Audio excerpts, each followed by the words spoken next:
Good evening and welcome to Book Club Conversation Series 9. So excited.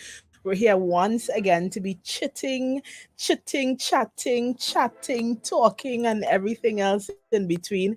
Loving it. Back with Book Club Conversations. And through this series, we're going to be presenting conversations that feature professionals, entrepreneurs, as we reflect on principles of effective communication. I'm your host, Alina Lewis, author and success coach. And joining me this evening, we have some wonderful ladies. Ladies, do introduce yourselves. Hi, my name is Courtney Lynch and I'm a corporate secretary. Hi, good evening. My name is Renma Berkeley, and I am an administrative assistant. I love that. Remember, sounds excited about her job.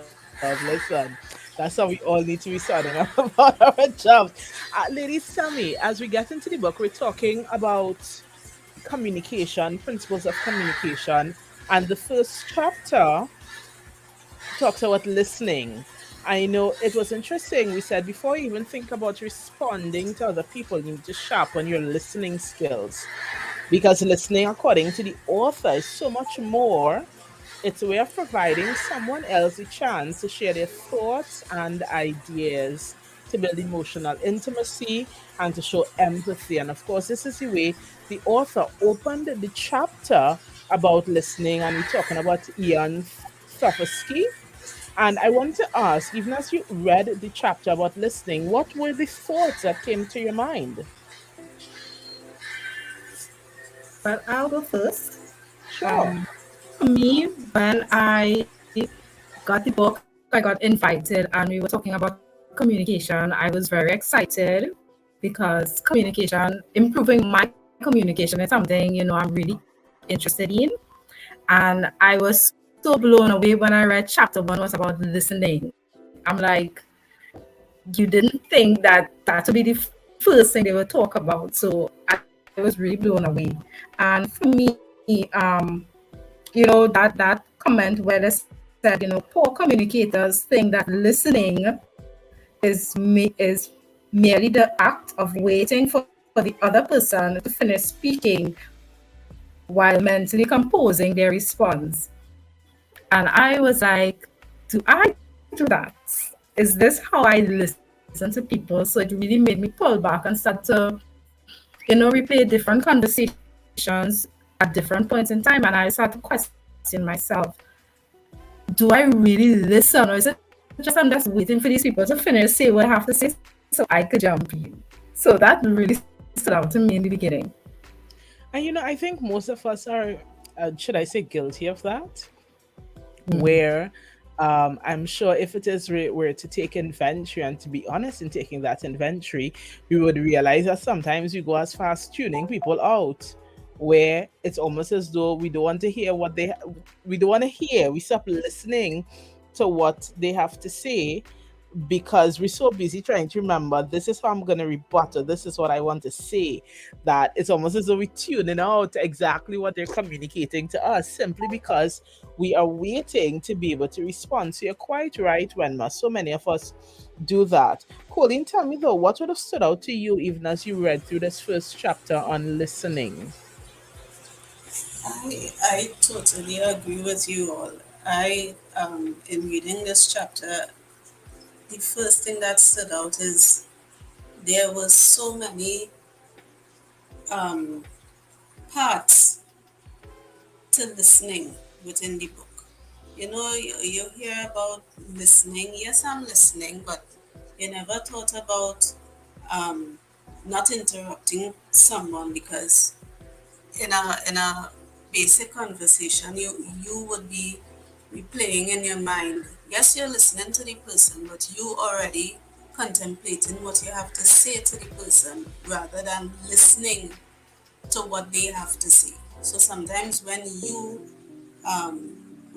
would be talking to them, what you have to say has nothing to do with what they said. So You that know, you're that so that right, was huh? that was so interesting. And another part as well is that people tend to want to give advice. Yes, you listen. Yes, you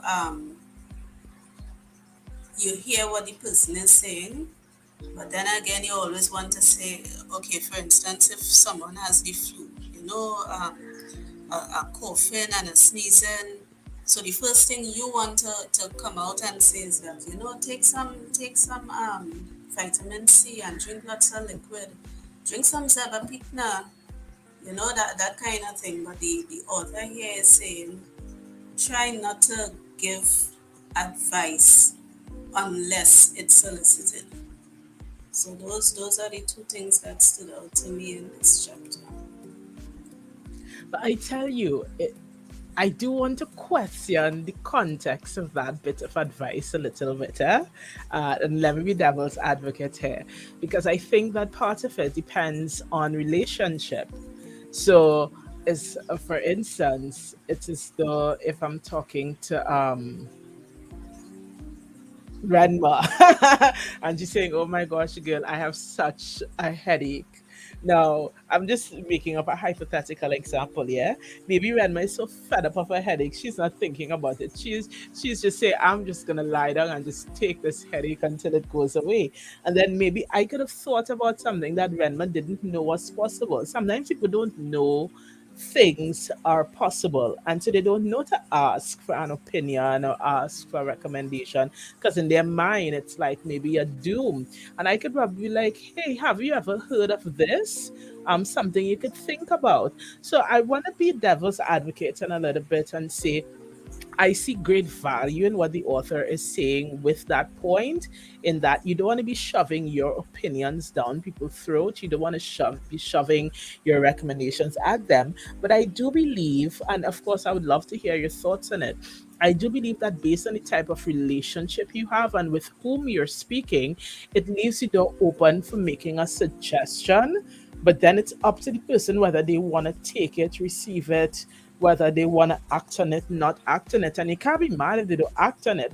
But I think part of relationship is daring to share and to share what you've learned over time, but then leave it at that person's door and let them decide what they want to do with their information. What do y'all think about this? No, I definitely agree with what you said there, Lena. Because she does say that in chapter one. She says we all tend to view the world through the lens of our own preferences. Um, and she said, do not project your feelings onto someone else. But then also depending on your relationship, because as you use the example of me with a headache, if you care about me, you're not going to just leave me with this headache that could turn into something actually serious. I mean, what if it was a brain condition or something, and because I didn't go to the pharmacy to say, oh my God, I have this headache, would this tablet help? And they're like, that does sound like that tablet would work. You should go to the doctor. If you just leave me there, who knows what might happen? Maybe it goes away, maybe it doesn't. So I think both points are valid. So you do have to look at the kind of relationship you have. You also have to pay attention to the person because there are some people they're very closed off, even if they are close to you. So they may not want your advice necessarily because they think they know how to deal with it. So sometimes you do have to wait for when they open up. So sometimes you just have to listen and wait and hopefully if you know the person well enough, you get those cues that, you know what, maybe they're looking for some advice. Yeah, definitely. And as you're chatting there, Renma, I'm thinking of a real life situation. You and I actually was in a situation like that in a time before, where I remember there was a time you were not feeling well. And now that I'm thinking about it, and you had resigned, um that this situation is what it is. And I was like, oh, Redma, I have this doctor in St. Augustine. If you like, I could introduce you, and I think they may be able to tell you some alternative things. And I remember you agreed, you went, and you were amazed that you found out that there were things you could have done about that challenge that you had. Do you remember that? I remember. And you never in your head, this is it. Now that I'm thinking about it, in your head you're thinking there is nothing that can be done. All the solutions were outside of what you were willing to accept at the time. And but you didn't ask me, is there an alternative? You didn't know to ask for an alternative. But I just made a recommendation and I left it up to you. So most definitely I think that there is and there's context too, I would like to think, between personal and professional. Like I could have said that to you because I have a personal relationship with you, or I would have had conversations with Colleen, and should have described certain things. I'm like, oh, you should think about trying this, and then and then I made it available. It's up to her to try it, but it's because there is a personal relationship. My question to you ladies is this: how do you then navigate those boundaries in the workplace, within your professional relationships, whether you're dealing with co-workers, clients, customers? How do you navigate the boundaries of listening and whether or not to make recommendations? Any thoughts to share? Well, in Well, my profession, um, given that you're working in a place for a long time, you tend to build relationships with people.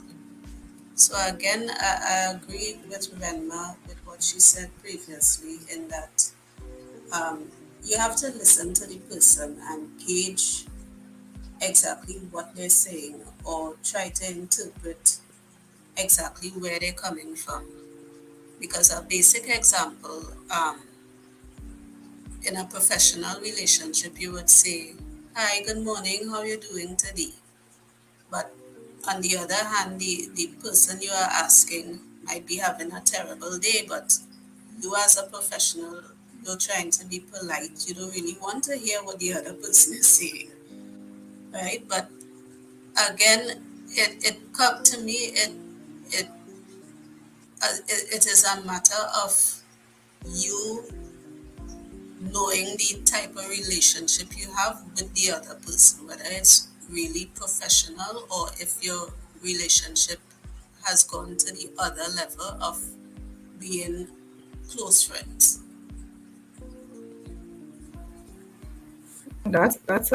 that's interesting because as Colleen was talking about, she's when you work somewhere for a while, you kind of start to develop that kind of personal slash business relationship with your co-workers.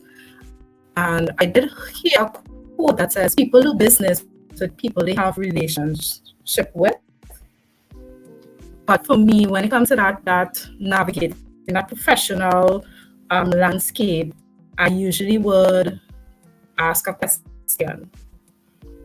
So somebody will be talking, they will be saying, "Oh, this is my problem, this is my situation," and I would be, "Could I ask you a question, or could I make a suggestion?"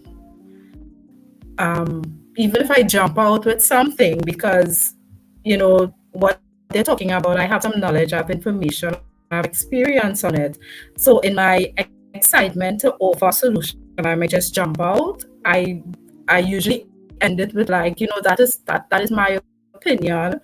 um I believe it could work for you, but of course you don't have to take my word for it. You could think about it. You could do your own research. Sometimes I might tell them where it is they could get that information from.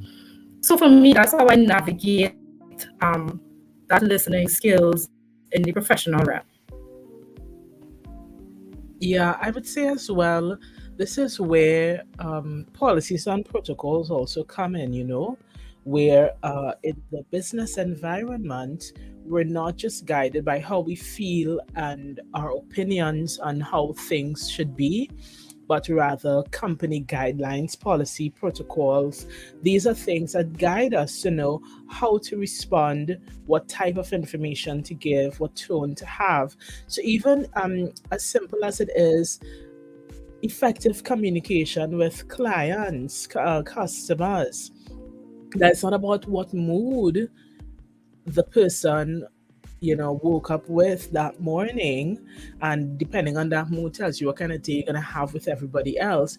But if your policy says this is the company, these are the company values, this is what you represent, then regardless of your personal opinion or your mood or anything else, then the company values, the policies, the protocols, those things ought to take precedent to help us understand how to have effective communication. So, even so, as a point of listening, I love the point here where the author spoke about listening, but then at the same time, the company protocol and policies tells us how to respond after we have listened, what type of alternatives we should offer, or how we should communicate, whether it's something we could share over the phone, whether an email should be sent or otherwise, so that in the process of us sharpening our own ability to accommodate information or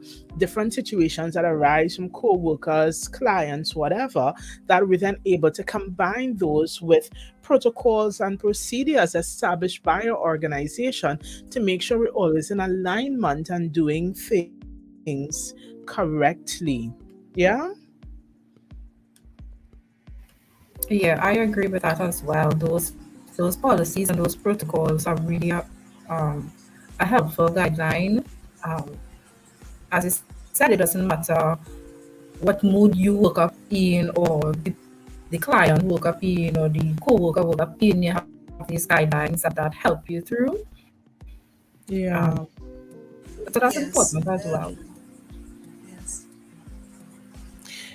There's a point in here. One of the tips that they give for effective listening as a part of effective communication is the tip that says you can rephrase someone else's words as part of really making sure you understand clearly what's being communicated. Is this something you all practice, whether in your personal relationships or in the workplace? For me, it's more on a professional level, because in, in, in communication, words tend to get lost or misinterpreted. So one of the um, one of the things that as a professional it's good to do is to rephrase what the client or what the person has said. So at least the client would say yes or no, so that you would get the exact interpretation of what the client wants.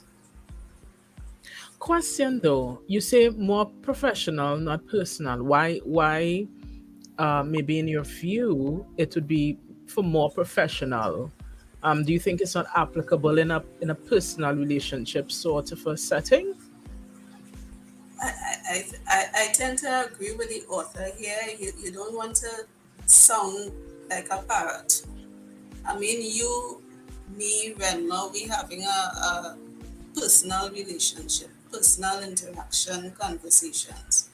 If you say something and I'm repeating it may come across, well, at least in my opinion, it would come across as though I'm either mocking you or I'm teasing you, something to that effect.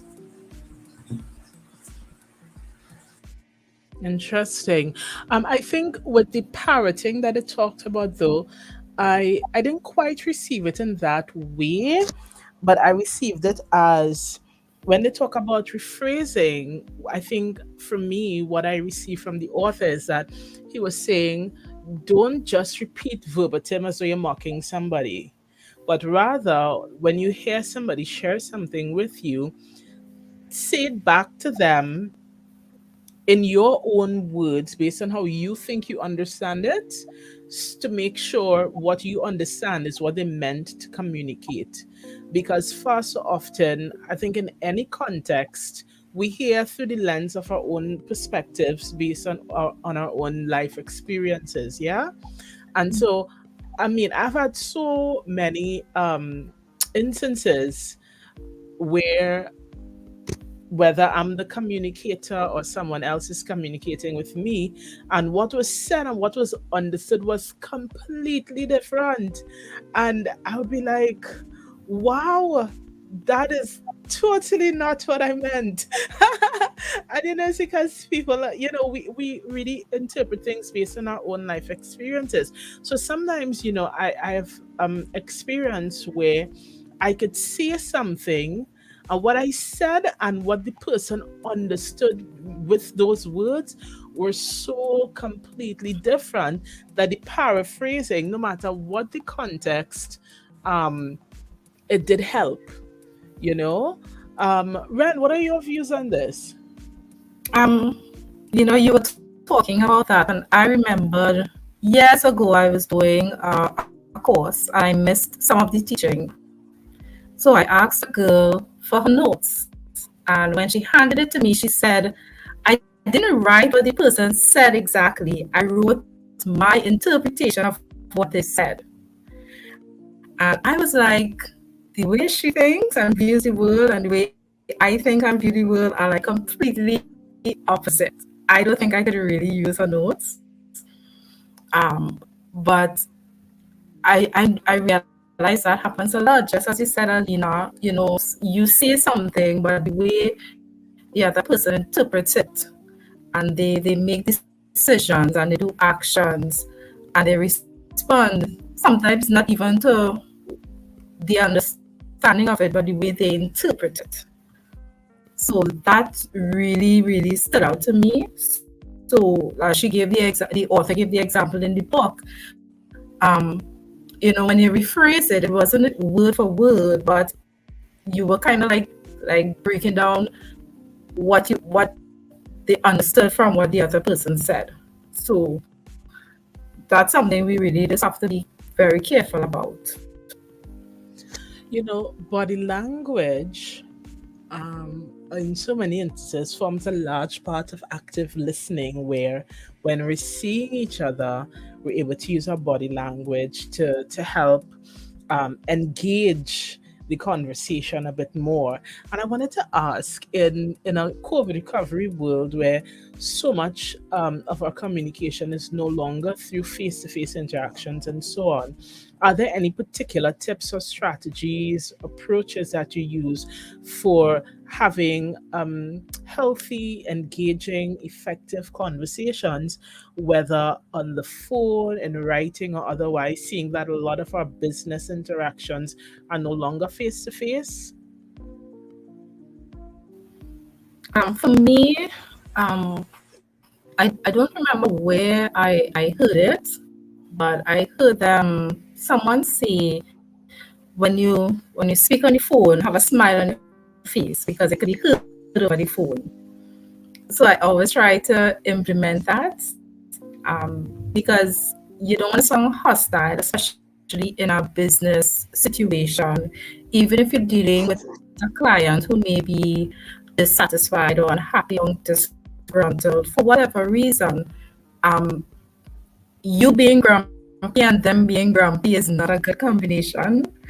So I always try to maintain that smile while still keeping that professionalism. Sometimes you do need to be a little firm, so you could still be firm, but that doesn't mean the smile has to completely disappear. So for me, speaking verbally to someone helps. And in terms of writing, using the Grammarly app is definitely helpful because when you're doing your emails, it gives you little tips and suggestions. It tells you if you're formal, it tells you if you're friendly. So that definitely helps for me. Yeah, love that. Colleen, what about you? To me, um, always giving a response is key. Um, in terms of phone calls, A client might call in with a problem or issue, and um, you would take their contact information, try to resolve the situation and get back to them. And in a modern world and the way things are so busy and hectic these days, sometimes you may tend to forget to call back the person. So in terms of communication, feedback is always key. It's either you ensure that you make contact with the person to provide the information for them, or in terms of emails, um, you get an email, simply acknowledge receipt of your email. um, we'll get back to you as soon as possible. Just provide feedback to know, so that the person would know, yes, I heard you, yes, I got your email, yes, I am here.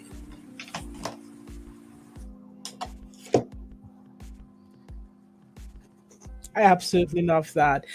For me, a lot of communication now, and it's really heightened since the pandemic, is using WhatsApp for check-in. WhatsApp used to be the personal thing, and then there's so much business started happening on WhatsApp.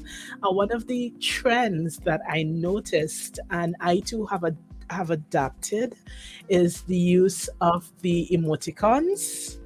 Um, I find it really helpful with keeping things pleasant. So when I look at people's responsiveness, the way people respond if I send just a text response is actually different from the way they respond if I just put a smiley face somewhere inside of there. If I wrote to say hi, or at the end of it I put a smiley face, there is a complete difference in response, because remember, they can't see you, they're just sending in this message.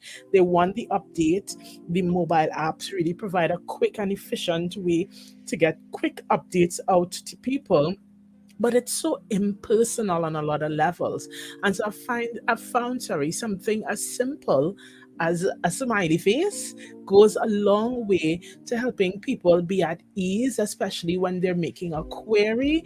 And it really keeps conversations or communications a lot more positive in many instances, as opposed to when it's not used. So that's just something I observed in working with companies, and something I have adapted on my own in my own work. So that'd be my quick little thing that I do. So what's the takeaway? We have been reading about listening skills as we move forward, being effective communicators. I want to ask you, what is your takeaway with listening, that you're taking into future communications and being intentional about doing, adapting, or encouraging yourself to be mindful about? For me, when she says, do not interrupt with unsolicited advice, even if you have the same experience, do not offer your advice, ideas, or solutions. I I am guilty of that on so many different times, so many different levels, and sometimes I realize sometimes people just want a space to vent, and they just want to vent. They just want to get all of these feelings, these frustrations out in a safe space. Um, and so sometimes I could be a really good friend, I could be a really good colleague just by allowing them to have that. And after they calm down, then be like, can I make a suggestion? So for me, that's something I'm definitely going to be paying more attention to and implementing that as the weeks go by. For me, I would say it's rephrasing what the person has said to you, so that everyone is on the same page, because it's not something that I would tend to practice a lot. And part of this chapter is saying that you need to put things in practice. I mean, you're not reading a book for reading a book's sake. You're reading a book to make changes in your lifestyle, in your everyday interaction with persons. So Seeing that this is something I'm not particularly used to doing, I would tend to say that trying to rephrase what the person has said to me to ensure that we are thinking alike and on the same page would be something I would put into practice. Yeah, ladies, thank you so much. So happy that we got to have this conversation. There's so many just very practical things that came out of the conversation. So I love that you shared. Thank you for that. And of course, this program is produced by Launchpad Media. To learn more, you can visit www.launchpadmedia.agency. That is www.launchpadmedia.agency. Book Club Conversations continues every Saturday starting at 8 p.m. as we come on live streaming, sharing about effective communications and how those principles can be engaged in both personal and professional relationships and spaces. Until next Saturday at 8 p.m., have a great week. Remember to listen and communicate effectively.